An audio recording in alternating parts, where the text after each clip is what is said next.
Baik, selamat pagi, selamat siang, selamat sore, selamat malam, Prof. Hamzah dan teman-teman sekalian. Kami dari kelompok 3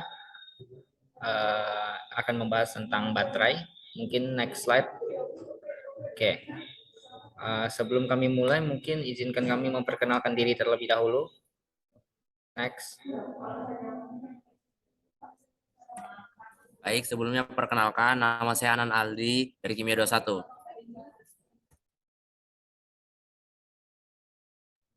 Selanjutnya ada saya, Dias Alexander, dengan NRP 50042111067 dari Kimia 2021. Baik, perkenalkan saya Tengku Ivan Alfajri Indra Faksi dengan NRP 50042111131 dari Kimia 21.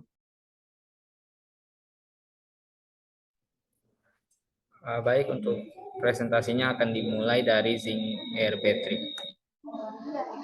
Oke, baik, di sini saya akan menjelaskan tentang baterai zinc air battery. Kemudian next slide. Oke, di sini apa sih sebenarnya zinc air battery itu? Nah, atau sering kita sebut juga dengan baterai seng udara. Itu juga disebut dengan sel bahan bakar seng udara, di mana baterai elektrokimia yang tidak dapat diisi ulang yang ditenagai oleh oksidasi seng dengan oksigen dari udara. Nah, baterai ini memiliki kepadatan energi yang tinggi dan relatif murah untuk diproduksi. Mereka digunakan dalam alat bantu dengar dan kendaraan listrik eksperimental. Nah, baterai ini juga menjadi bagian penting dari ekonomi seng di masa depan.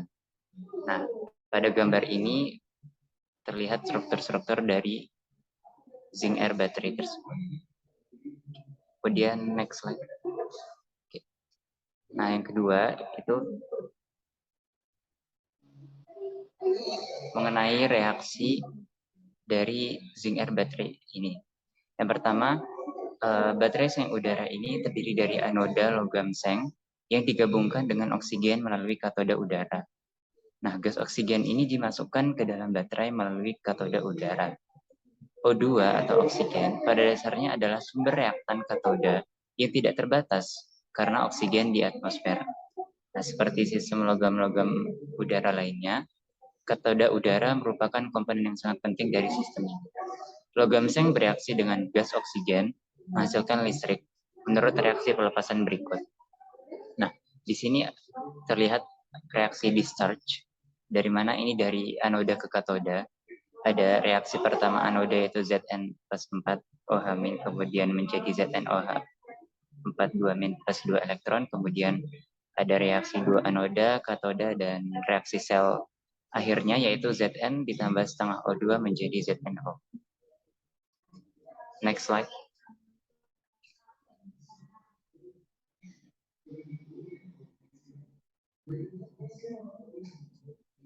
Nah, kemudian reaksi yang kedua yaitu electrical recharge. Nah, di sini reaksi pengisian ulang listrik berfungsi sebagai elektroda oksigen yang memungkinkan proses pelepasan dan proses pengisian berlangsung di elektroda.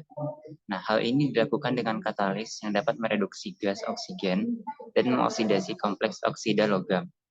Katalis yang bekerja dengan baik dalam elektroda oksigen fungsional untuk baterai isi ulang seng udara didasarkan pada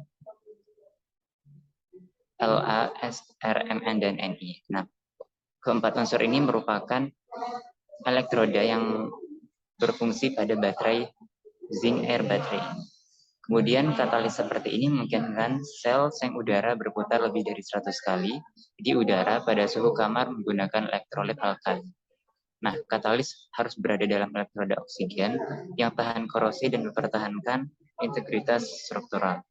Nah, dapat kita lihat di sini reaksi dari electrical recharge itu yang pertama, dari elektroda zinc, itu ZnO ditambah air ditambah 2OH, ditambah 2 elektron menjadi Zn ditambah 4 OH-, kemudian reaksi yang di bawahnya ada mohon maaf, yang di pertama itu elektroda zinc itu merupakan reaksi reduksi, kemudian dari elektroda gas itu merupakan dari reaksi oksidasi, kemudian hasil air dari reaksi sel ini ZnO menjadi Zn plus setengah O2.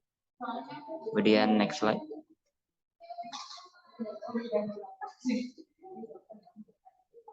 Nah, kemudian di sini adalah membahas tentang efektivitas dari zinc air battery dibandingkan dengan baterai-baterai lainnya.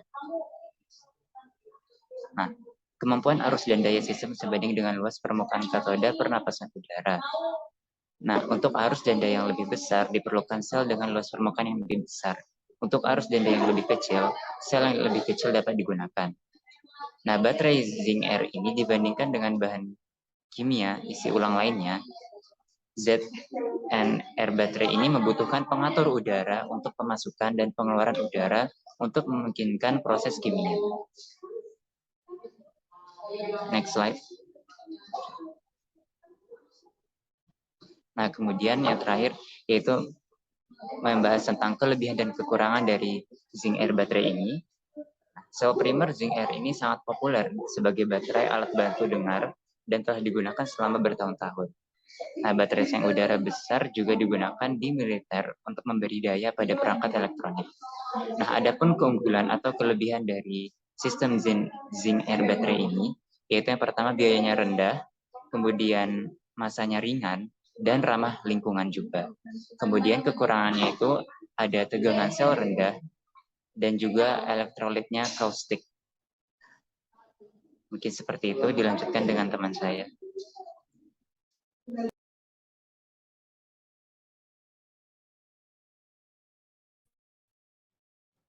Baik, terima kasih atas kesempatannya. Sekarang akan saya lanjutkan ke baterai NiMH. Mungkin next slide.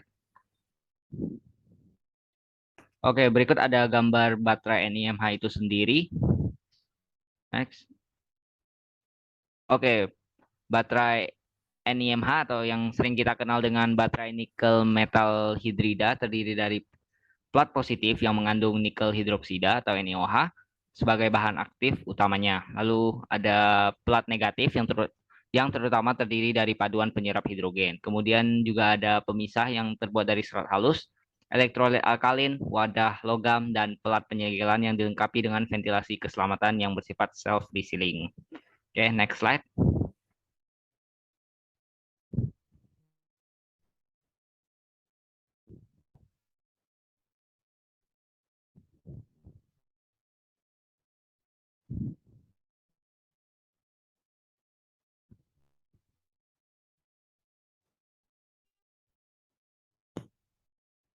Nah, oke, untuk baterai NiMH tampaknya menjadi teknologi pilihan untuk aplikasi seperti HEV, EV baru, dan EV sel bahan bakar. Nah, HEV ini adalah hybrid electric vehicle. Nah, EV baru itu electric vehicle baru, dan EV sel bahan bakar electric vehicle sel bahan bakar.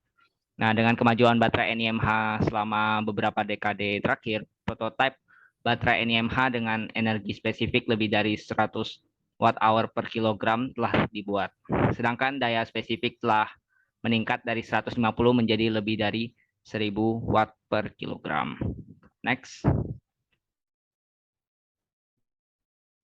Oke, apa aja sih komponen yang ada di baterai NiMH itu sendiri? Nah, yang pertama itu ada insulation seal, lalu ada cover, lalu positive pole, ini kutub positif, lalu valve, lalu positive cell connection, negative plate, separator, lalu ada separator, lalu positive plate. Nah, separator ini memisahkan antara negative plate dan positive plate. Lalu di bawahnya ada negative pole, kutub negatif, lalu ada case-nya. Oke, next slide.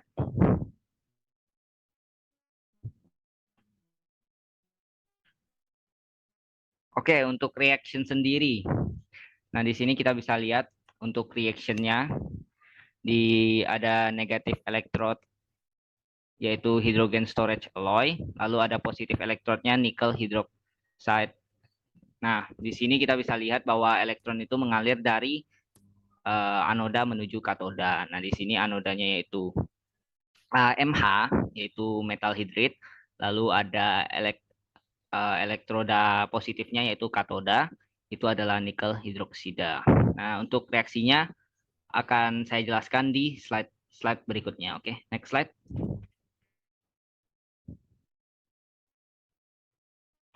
Oke, sekarang kita lanjut ke advantages and disadvantages, yaitu kelebihan dan kekurangan dari baterai NiMH ini sendiri. Oke, yang pertama itu advantages. Nah, advantagesnya yang pertama itu adalah alternatif yang baik untuk alkalin pada alternatif sebagian besar situasi. Yang kedua, kepadatan yang tinggi pada ukuran standar. Yang ketiga, memiliki kemampuan yang baik daripada alkalin. Yang keempat, cukup mudah untuk diisi ulang. Oke, next slide.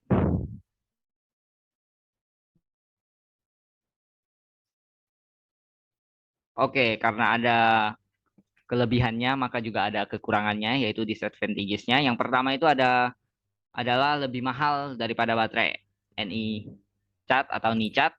Lalu yang kedua itu adalah umur baterai yang tidak lama. Yang ketiga itu baterai yang lumayan cepat habis atau tidak tahan lama. Oke, next slide. Nah, ini adalah reaksi yang akan saya bahas, yaitu pada saat charge and discharge. Nah, yang pertama itu kita lihat gambar yang atas, itu adalah reaksi M plus H2O plus elektron menjadi MH plus OH minus. Nah, ini reaksi yang menggunakan elektron. Jadi, H plusnya itu menuju ke MH, yaitu anodanya. Jadi, charge-nya itu adalah saat H2O menjadi OH minus sesuai dengan reaksi yang di bawah ini. Lalu ada Ni elektrod, yaitu di katodanya sendiri, yaitu NiOH2 plus OH menjadi NiOOH plus H2O plus elektron minus. Lalu yang di bawah sini ada MH elektrod, nah menjadi H plus. H plusnya keluar dari MH elektrodnya ini sendiri.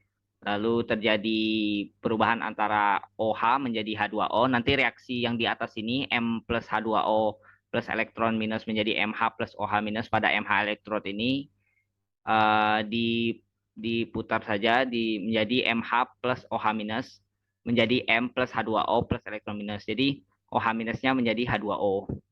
Itu pada keadaan discharge. Lalu untuk Ni elektrodnya juga dibalik, yaitu NiOOH-nya menjadi NiOH 2 kali. Nah, untuk reaksinya juga dibalik sama seperti pada MH elektrod ini, yaitu NiOOH plus H2O plus elektron minus menjadi NiOH 2 kali plus OH. Nah, ini OH plus ya. Nah, ini itu untuk keadaan discharge itu sendiri. Oke, next slide.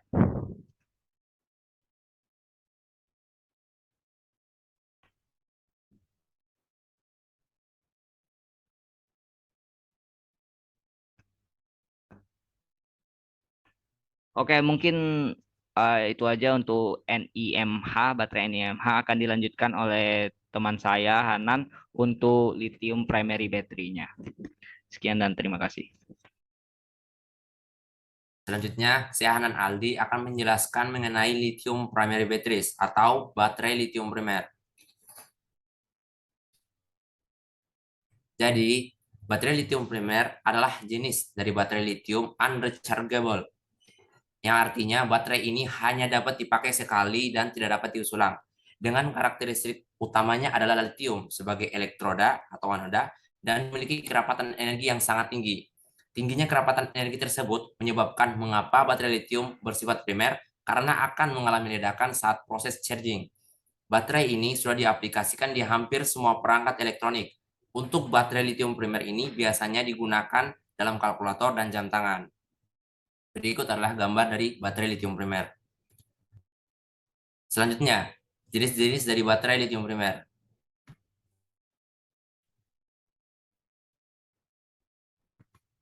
Baterai lithium primer memiliki banyak sekali jenis. Di antaranya yakni yang pertama lithium iron disulfide batteries, yang kedua lithium thionyl chloride batteries, yang ketiga lithium manganese dioxide batteries, dan yang terakhir lithium sulfur dioxide batteries. Namun dalam PowerPoint ini hanya akan dibahas mengenai baterai lithium thionyl chloride LiSOCl2 atau LTC yang akan dibahas secara rinci. Selanjutnya adalah lithium thionyl chloride batteries atau LTC. Sel lithium chloride thionyl chloride memiliki anoda lithium logam yang mana logam lithium ini merupakan logam yang paling ringan dari semua logam. dan katoda cair yang terdiri dari pengumpul arus karbon berpori yang diisi dengan tionil klorida atau SOCl2. Mereka memberikan tegangan 3,6 volt dan memiliki bentuk silinder. Datang dengan format 1/2A hingga D dengan konstruksi gelendong untuk pelepasan yang berkepanjangan.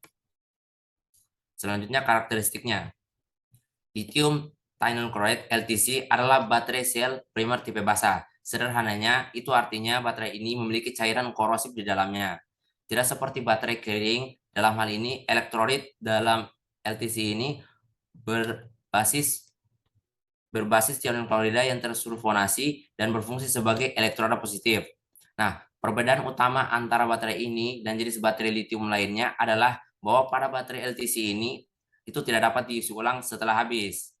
Nah, karena daya tahannya yang tinggi dan karakteristiknya yang unik, biasanya baterai ini digunakan dalam produk bertenaga industri seperti industri dirgantara, industri kendaraan, bahkan untuk peralatan medis yang berbeda seperti defibrilator.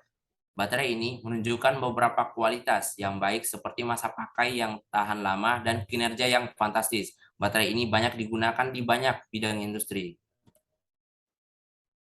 Selanjutnya, reaksi yang terjadi di dalam baterai saat menghasilkan listrik. Jadi reaksinya ini ada dua, secara umum ada dua, yakni reaksi pada anoda, yakni reaksi oksidasi, yakni Li menghasilkan Li plus tambah elektron. Selanjutnya reaksi di katoda, yakni reaksi reduksi. Reaksinya adalah 2SOCl2 tambah 2 elektron min menghasilkan Cl min tambah S tambah SO2. Sehingga keseluruhan reaksi yang berlangsung dalam baterai adalah 4 Li tambah 2 SOCl2 menghasilkan 4 LiCl tambah SO2 tambah S. Nah, selanjutnya ini adalah komponen-komponen dari baterai LTC yang terdiri dari glass fiber separator sebagai pemisah, current collector sebagai anodanya, sebagai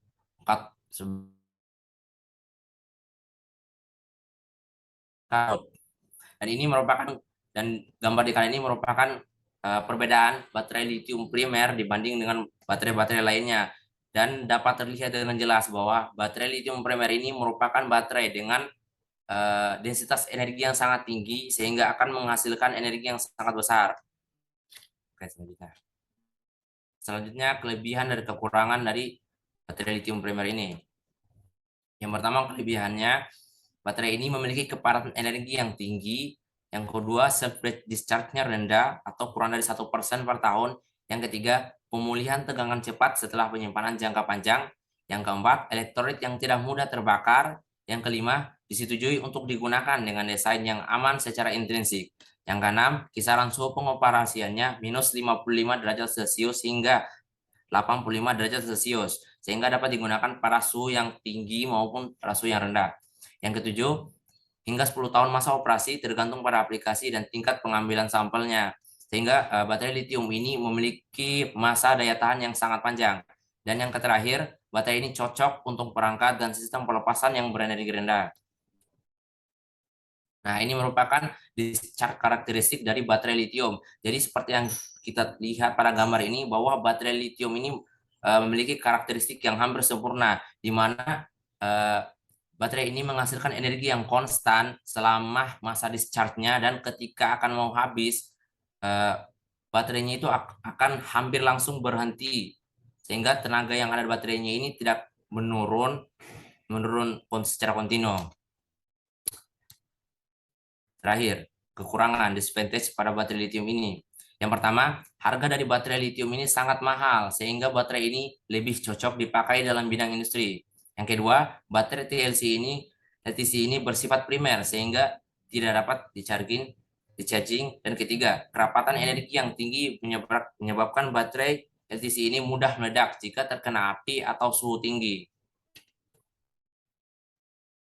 Berikut merupakan referensi yang kami gunakan pada PowerPoint ini. Jadi sekian penjelasan dari kelompok kami. Lebih dan kurangnya mohon maaf. Terima kasih. Wassalamualaikum warahmatullahi wabarakatuh.